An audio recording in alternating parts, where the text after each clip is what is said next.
نیول head quarters اسلام آباد میں پاک بحریہ میں کمانڈ تبدیلی کی تقریب۔ ایڈمرل نوید اشرف نے پاک بحریہ کے 23ویں سربراہ کی حیثیت سے کمان سنبھال لی۔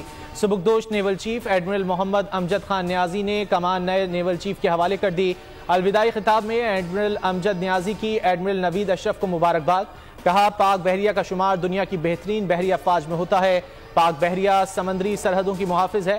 پاکستان مشترکہ کوششوں اور تعاون پر یقین رکھتا ہے۔ بھارت میں انتہا پسندی فروغ پا رہی ہے۔ ہمیں روایتی اور غیر روایتی خطرات کا سامنا ہے۔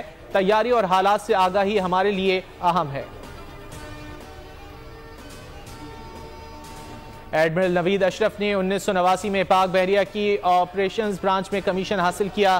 جرمنی اور پاکستان میں ابتدائی بحری تربیت مکمل کی۔ بحری تربیت میں غیر معمولی کارکردگی پر نئے نیول چیف نوید اشرف کو قائد اعظم گولڈ میڈل سے نوازا گیا۔ وہ navy war college, national defence university اور اسٹاف کالج امریکہ سے فارغ التحصیل ہیں۔ کریئر کے دوران متعدد اسٹاف تقرریوں پر خدمات انجام دیں۔ شاندار کریئر میں 10 سالہ کمانڈز کا وسیع تجربہ شامل ہے۔ ایڈمرل نوید اشرف کو ہلال امتیاز ملٹری تمغہ بصالت سے نوازا جا چکا ہے۔ مشن ورلڈ کپ شاہینوں کی اونچی اڑان، قومی ٹیم کا فاتحانہ آغاز۔ نیدرلینڈز کی ٹیم کو 81 رن سے پچھاڑ دیا۔ گرین شرٹس نے پہلے کھیلتے ہوئے 286 رنز بنائے۔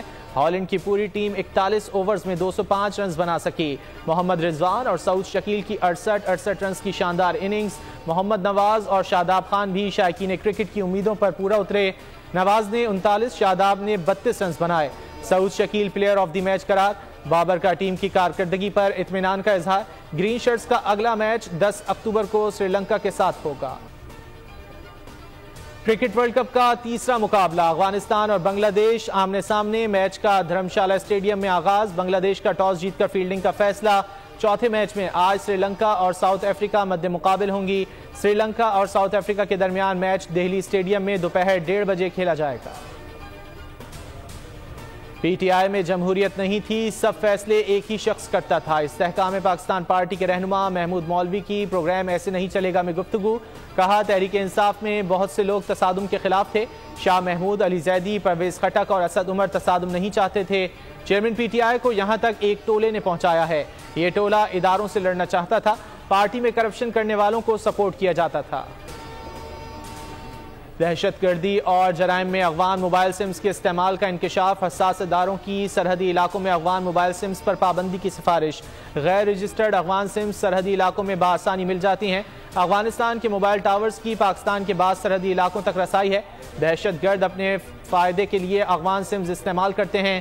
حساس اداروں نے سرحدی علاقوں میں مقامی موبائل کمپنیز کا مضبوط انفراسٹرکچر لگانے کی بھی تجویز دے دی۔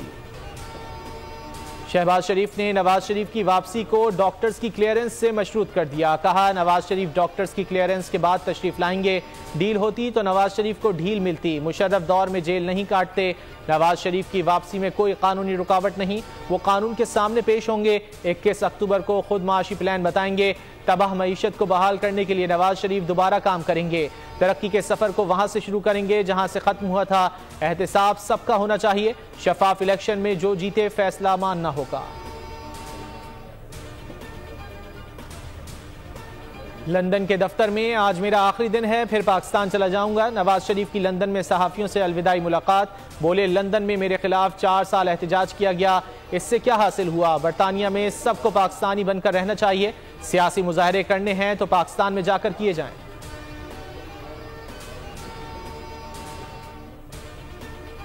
کراچی میں عوام نے ڈکیتوں کے خلاف کمر کس لی۔ کورنگی اور ناگن چورنگی پر 2 ڈاکو عوام کے ہتھے چڑھ گئے، بدترین تشدد کے بعد پولیس کے حوالے۔ دوسری جانب اے وی ایل سی کا ناظم آباد مجاہد کالونی ریلوے پھاٹک کے قریب مبینہ مقابلہ۔ فائرنگ کے تبادلے کے بعد ایک ملزم کو زخمی حالت میں گرفتار کر لیا، دوسرا ساتھی فرار۔ منگو پیر میں پولیس کا ایکشن، 4 ڈاکو زخمی حالت میں پکڑے گئے، 2 فرار۔ کیپری سنیما کے قریب ڈکیتی مزاحمت پر 22 سالہ شرجیل زخمی ہو گیا۔